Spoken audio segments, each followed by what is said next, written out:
किशोरभाऊ वनमाळी यांच्या अचानक मृत्यूने प्रचंड मोठा धक्का सगळ्या आम्हा त्यांच्यावर प्रेम करणाऱ्या लोकांना बसलेला आहे।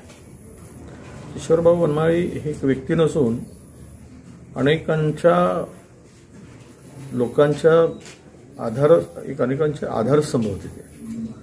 एक अत्यंत प्रतिकूल परिस्थितीतून त्यांनी शोषित पीडित आणि उपेक्षित माणसाला शिक्षणाच्यासाठी फार मोठं योगदान दिलं। स्वर्गीय वामनराव वनमाळी साहेबांचा राजकीय वारसा त्यांनी स्वतः तो मोठ्या एक समर्पित भावनेने सांभाळला।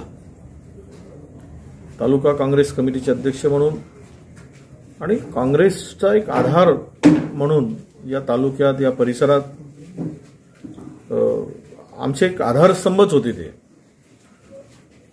कुठल्याही क्षेत्रामध्ये त्यांनी पाऊल टाकावं आणि ते यश मिळावं अशी त्यांची ख्याती होती।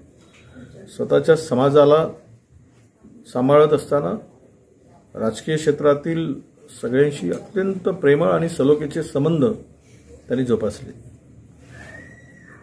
विशेष करून शिक्षणाच्या माध्यमातून ज्या शाळा संस्था लोक घेतात पण त्या कशा असाव्यात, कशा उभ्या कराव्यात,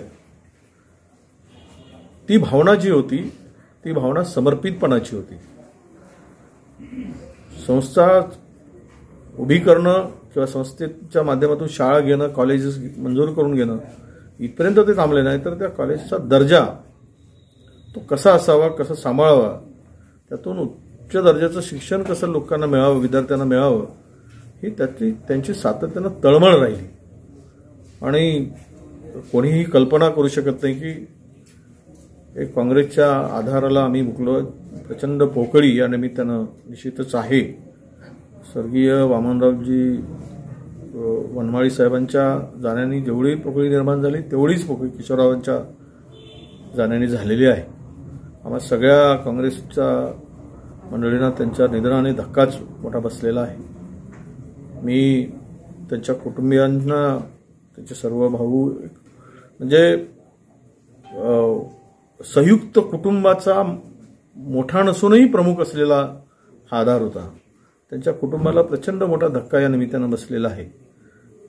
मला त्यांची मोठी बहीण आत्ताजी सांगत होती की स्वर्गीय वामनराव वनमाळी साहेब गेल्यानंतर या परिस्थितीवर त्यांनी मात केली, म्हणजे ती चक्की चालवून या सगळ्या कुटुंबाचा एक आधार बनण्याचं काम केलं आणि प्रचंड मेहनतीने हे जे विश्व उभं केलं आहे, स्वतःच्या घराची काळजी न करता संस्थेची आणि शाळेची, महाविद्यालयाची काळजी त्या विद्यार्थ्यासाठी करावी अशी फार कमीच मंडळी बघायला मिळतात।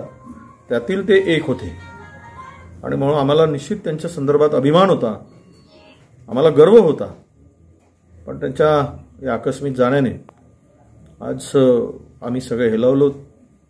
प्रचंड दुःख आणि वेदना आम्हाला त्यांच्या जाण्याने झालेल्या आहेत। ईश्वरास प्रार्थना आहे की त्यांना, या सगळ्या त्यांच्या कुटुंबियांना, त्यांच्यावर प्रेम करणाऱ्या सर्व मंडळींना, आमच्या सगळ्या काँग्रेसच्या सगळ्या कार्यकर्त्यांना निश्चित या सगळ्या दुःखातून सावरण्याची ईश्वर शक्ती देईल आणि त्यांना मोक्षप्राप्ती मिळेल अशी ईश्वरचरणी प्रार्थना करतो। Thank you sir.